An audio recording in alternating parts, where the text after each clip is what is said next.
예수님은 십자가를 지고 죽으시기 전에 마지막으로 제자들과 식사를 하셨습니다. 그런데 식사를 하는 도중에 예수님이 제자들의 발을 씻어 주셨습니다.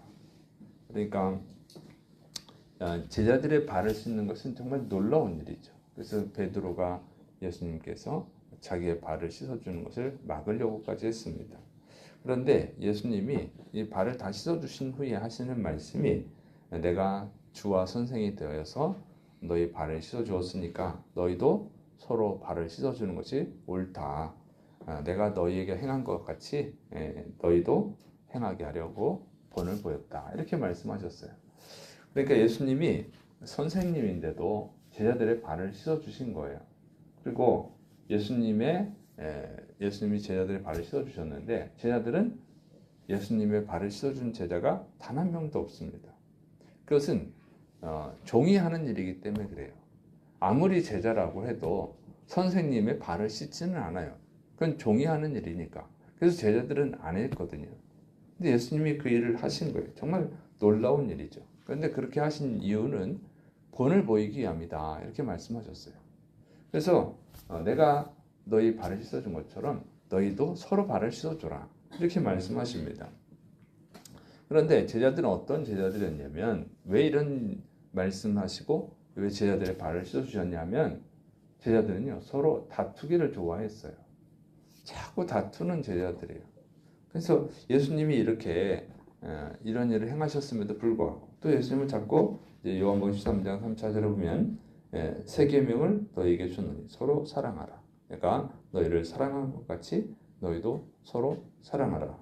요한복음 15장 12절에도 내 계명은 곧 내가 너희를 사랑한 것 같이 너희도 서로 사랑하라 하는 이것이니라. 예수님이 사랑하라고 자꾸 말씀하십니다. 발을 씻어주시는 것 서로 섬겨라. 서로를 사랑하라 하는 말씀이었어요. 예수님이 그 마지막 십자가를 지시기 전에 마지막 식사를 하시면서도 걱정한 거예요. 하도 다투기를 좋아하니까. 그래서 서로 사랑하라.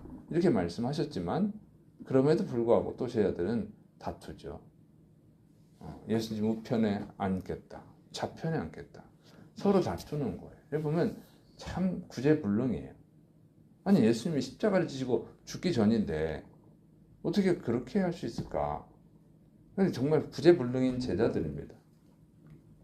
그런데 예수님이 그런 제자들을 데리고 사역을 하셨다고 하는 거죠. 그러면 좀 답답하죠. 예수님은 사랑을 가르치시잖아요. 다른 사람들도 사랑하고 사랑을 가르치시고 사랑하는 것을 실천으로 몸으로 보여주시죠. 그래서 가난한 자, 병든 자 다 고쳐주시고 돌봐주시고 또 항상 그 은혜로운 말씀을 들려주시고 이렇게 사람을 가리지 않고 그렇게 사랑을 베푸셨는데도 제자들은 다투는 거예요. 예수님의 제자들인데. 그리고 자기들이 예수님의 최측근이라고 또 얼마나 유세를 떱니까? 어린아이들 데리고 막 혼내고 막 이런 제자들이에요. 그럼 이런 제자들을 데리고 전도를 하면 굉장히 예수님께 마이너스죠. 아니 예수님은 사랑을 가르치는데 제자들은 정작 서로를 사랑하지 않네. 어린아이들을 왔는데 막 혼내네. 이렇게 문제덩어리들입니다. 근데 그런 제자들을 데리고 전도하러 다니시는 거예요. 그러니까 어떻게 보면 부끄러운 일이죠. 자기 제자도 제대로 못 가르치네. 이런 비판을 들을 수도 있지 않습니까? 근데 왜 예수님이 이렇게 서로 다투는 제자들을 데리고 다니셨을까 하는 거예요. 좀 화목한 제자들, 서로 사랑하고 서로 연합하고 이런 제자들을 데리고 다니면 얼마나 좋아요. 본의도 되고 다른 사람들한테도 예수님 믿는 사람들은 참 훌륭해 이럴 거 아니겠습니까? 또 예수님도 말씀하셨어요. 너희가 서로 사랑하면 다른 사람들이 다 너희가 내 제자인 줄 알리라. 이렇게 또 말씀하셨어요. 그러면 그냥 화목한 제자들 데리고 다니지 왜 이렇게 다투는 제자들을 데리고 다니셨을까 하는 겁니다. 어떤 분들은 그러잖아요. 교회가 사랑이 없어? 이러잖아요. 교회가 사랑이 있어야지. 교회가 왜 사랑이 없어? 이렇게 비판하는 분들도 있어요. 교회에서 다투는 걸 봤든지 아니면 사랑이 없는 모습을 봤든지 그러겠죠. 그러니까 지금도 교회가 사랑이 없으면 비판을 받습니다. 그런데 예수님의 최측근 제자들이 그렇게 사랑이 없었어요. 다른 성도들을 향한 사랑도 없었고 자기들끼리도 사랑이 없었어. 그 제일 높은 제자들인데도 불구하고. 근데 예수님은 그런 사람들을 데리고 다니셨다고 하는 겁니다. 근데 왜 그러냐면 누가복음 5장 32절에 내가 의인을 부르러 온 것이 아니요 죄인을 불러 회개시키려 왔노라 그랬어요. 죄인을 불러서 회개시키려고 왔다. 죄인을 불러서 의인으로 만들려고 왔다. 이렇게 말씀하시는 거예요. 그렇게 구제불능인 제자들, 예수님이 십자가를 지시는데도 서로 높은 자리에 앉겠다고 다투는 이 구제불능, 철없는 이 제자들을 예수님이 데리고 다니시면서 계속 말씀을 가르치신 거예요.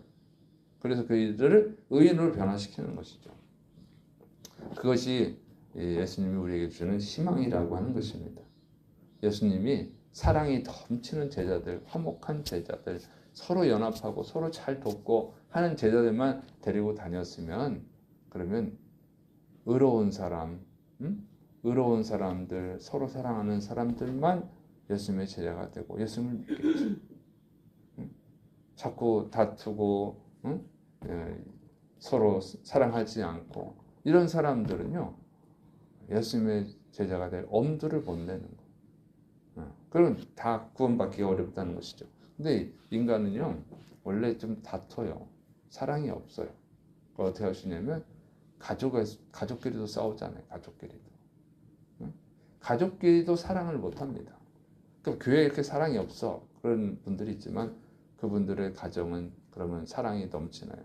보면 집에서 부모와 자식끼리, 부부끼리도 싸우고 부모와 자식끼리도 싸우고 또 자식끼리도 싸우고 집에서도 그래요. 집에서도.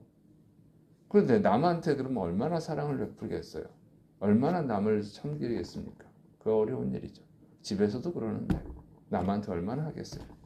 그러니까 이런 다 보면 다 구제불능이야 인간은. 예수님의 제자들만 구제불능이 아니라 다 구제불능입니다. 정말 사랑이 넘치고 서로 연합하고 하는 사람들은 많지 않다는 거예요. 그러니까 예수님의 제자들이 그런 구제불능을 데리고 다닐 때 다른 사람들도 소망을 얻는 거예요. 나 같은 죄인도 예수님이 꼭 구원받을 수 있겠구나. 저런 놈들도 예수님의 제자가 된 걸 보면 나도 얼마든지 구원받을 수 있겠다. 이런 소망을 주는 것이죠. 그래서 예수님은 그 제자들을 데리고 계속 마지막까지 예수님 십자가 지시는 마지막까지 싸운 제자들. 그러니까 예수님 십자가 지실 때 다 도망가잖아요. 연합을 못해서.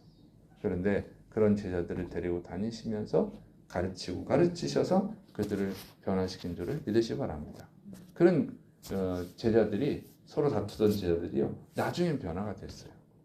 그래서 베드로가 성도들이 하는 말씀입니다. 베드로전서 1장 20절 너희가 진리를 순종함으로 너희 영혼을 깨끗하게 하여 거짓이 없이 형제를 사랑하기에 이르렀으니 마음으로 뜨겁게 서로 사랑하라. 베드로가 나중에는 서로 사랑하라는 거예요. 네, 다투기 좋아하는 이 베드로가 이제는 성도들 향해서 서로 사랑하라.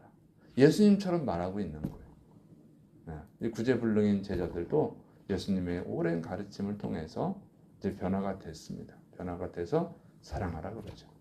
그래서 베드로와 요한이 어떻게 하냐면 서로 다투는 제자들이 예수님이 승천하시고 오순절날 성령을 받고 그 다음에 성전 올라가다가 태어날 때부터 안진병인 사람을 고쳐주죠. 그래서 돈을 달라고 구걸하는데 은과 금은 내게 없거니와 곧 나사렛 예수님의 이름으로 일어나니 일어나 걸으라. 그래서 사랑을 베풀었어요. 거들떠도 안 보던 베드로와 요한이 사랑이 많은 제자들로 거듭이 난 것입니다. 그래서 우리는 교회가 사랑이 없어 뭐 이런 얘기가 필요가 한 게 아니에요. 그게 필요한 것이 아니라 예수님이 나를 어떻게 사랑하셨는가.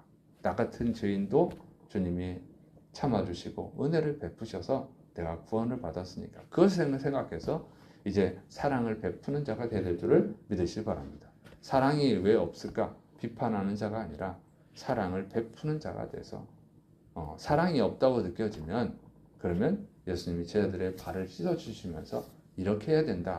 이렇게 본을 보인 것처럼 우리가 본을 보이는 자가 되야 될 줄을 믿으시기 바랍니다. 그냥 사랑이 없다고 비판하는 것은 그리스도인의 자세가 아닌 거예요. 그럼 그 사랑이 없음을 비판할 것이 아니라 그 비판할 정도의 믿음이 된다면 그러면 사랑을 본을 보여야 되는 거죠. 본을 보여서 이렇게 해야 된다 하는 것을 보여주는 자가 되어야 될 줄을 믿으시기 바랍니다. 그러면 복 있는 자가 되는 거예요. 사랑이 없다고 비판하는 것은 그냥 마귀의 정죄를 하고 있는 거죠. 마귀와 같이 정죄에 빠진 거예요. 남을 정죄하는 죄에 빠지는 겁니다. 사랑이 없다고 생각하면 사랑을 베풀어서 본을 보여서 그 사람도 예수님의 사랑을 깨닫고 변화되는 구원받는 자가 되도록 해야 되는 일이 그리스도인인 줄을 믿으시기를 축원합니다. 그래서 여러분 예수님 말씀하신 복, 신령한 복을 하나님의 복을 깨닫고 또 누리시기를 축원합니다. 기도하겠습니다. 사랑이 많으신 하나님 아버지, 주님은 제자들의 사랑 없음을 보고 예수님이 먼저 사랑을 보여주심으로 그들을 변화시켰습니다. 또 그 사랑으로 우리도 변화되어서 예수님 믿고 구원받아서 이 자리에서 예배를 드리는 줄 믿습니다. 주님이 베푸신 이 사랑, 이 은혜를 우리가 또 베푸는 자들이 되게 하여 주옵소서. 예수님의 이름으로 감사하며 기도드립니다. 아멘.